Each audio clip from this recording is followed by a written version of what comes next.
नमस्कार, आप देख रहे हैं प्रदेश हलचल में हूं आपके साथ महेश जैन। नीमच के जावद में अवैध कॉलोनी के बाद अब अवैध कॉम्प्लेक्स का मामला गर्माता हुआ दिखाई दे रहा है। शिकायत जो है अप्रैल माह में करी गई थी। गोपाल कृष्ण राठी ने शिकायत करी थी कि जावद में धर्मशाला की जगह पर अवैध कॉम्प्लेक्स बनकर तैयार हो गया। धर्मशाला के लिए वो जमीन ट्रस्ट को दी गई थी, जिसमें वहां पर व्यवसायिक उपयोग कर जो है धर्मशाला की जगह कॉम्प्लेक्स कर व्यक्तिगत हित साधा जा रहा है। इस शिकायत को एसडीएम प्रीति संघवी के पास गया था। प्रीति संघवी ने नगर पालिका के जिम्मेदारों को पत्र जारी करा। पत्र के बाद भी नोटिस जारी किए गए, लेकिन आज तक देखा जा रहा है कि नगर पालिका के सीएमओ से लगाकर अध्यक्ष कार्य प्रणाली संदेह के घेरे में दिखाई दे रही। पूरे मामले में कोई सख्त एक्शन देखने को नहीं मिला। नोटिस जरूर जारी हुआ, लेकिन नोटिस के बाद कॉम्प्लेक्स के बिना अनुमति जो अवैध कॉम्प्लेक्स बनाया गया, देखेंगे अगर खुद की जमीन पर भी कॉम्प्लेक्स बनाना होता है, दुकान निर्माण करना होता है, तो नियम के अनुसार अनुमति लेना होती है, जिसके बाद में वहां पर कोई भी निर्माण मकान या व्यवसायिक निर्माण किया जाता है। यहाँ तो धर्मशाला की जगह पर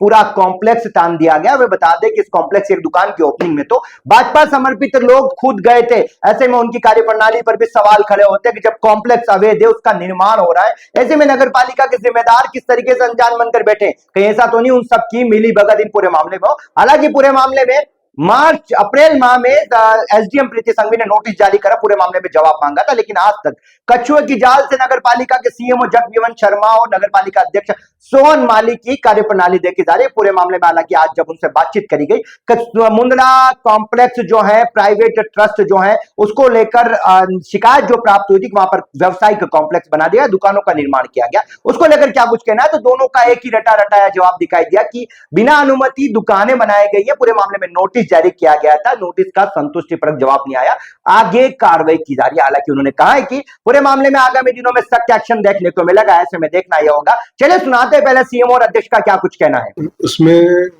मुंद्रा कॉम्प्लेक्स के संबंध में गोपाल जी राठी जो कुछ शिकायत प्राप्त हुई थी, उसमें इंजीनियर द्वारा मौका स्थल देखा था और उनके मौका स्थल के अनुसार उनको सूचना पत्र जारी किया गया।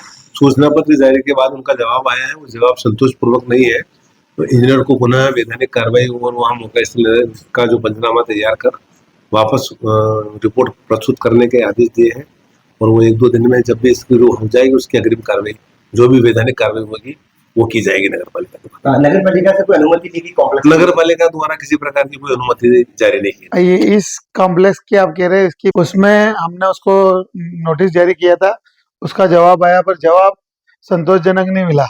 तो इसके लिए पुनः मैंने सीएमओ को आदेशित किया है कि उसकी पुनः इंजीनियर के माध्यम से दोनों एक दल गठित करके मौका पंचनामा बनाकर, अगर वहां पर कोई निर्माण हुआ है तो उस निर्माण को परिषद में रखकर उसके खिलाफ सख्त कार्रवाई की जाएगी।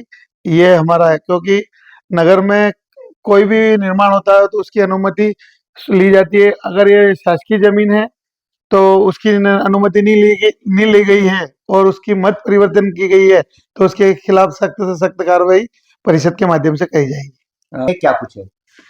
नहीं, मैंने नहीं देखी है, पर मैंने जिस प्रकार उन्होंने डॉक्यूमेंट प्रस्तुत किए है उसमें अनुमति नाम की कोई चीज नहीं दिखी है। इसलिए मैंने पुनः इसका एक दल बनाकर उस पर कार्रवाई के लिए नगर पालिका का 4 लोगों का दल गठन कर उसका मौका पंचनामा कर वो परिषद में उपस्थित करने के लिए निर्देशित किया गया है। जैसा कि आपने सुना, सीएम और अध्यक्ष अप्रैल माह में नोटिस जारी हुए थे, जिसके बाद में एसडीएम का पत्र आया था। गोपाल कृष्ण राठी ने मुंद्रा कॉम्प्लेक्स के अवैध निर्माण को लेकर शिकायत करी गई थी, और ये जमीन जो है धर्मशाला के उपयोग के लिए, और यहां पर किस तरीके से कॉम्प्लेक्स बना दिया गया, दुकानें बना दी गई, और उसके बाद भी नगर पालिका जो है एसडीएम के पत्र पर भी कोई संज्ञान लेने को तैयार नहीं। हालांकि पूरे मामले में दोनों ही नगर पालिका अध्यक्ष से लगाकर नगर परिषद के सीएमओ जो है जगजीवन शर्मा, दोनों ने कहा कि पूरे मामले में उपयंत्री को निर्देशित किया जाएगा, दल का गठन किया जाएगा। अब देखना है क्या वाकई में आम गरीबों की बारी आती है तो नगर पालिका नियमों की लाइन लगा देती है, उनके खिलाफ मौन सरकार की जैसी भी चलती है। लेकिन देखना आप इस अवैध कॉम्प्लेक्स के खिलाफ क्या कुछ कार्रवाई देखने को मिलती है।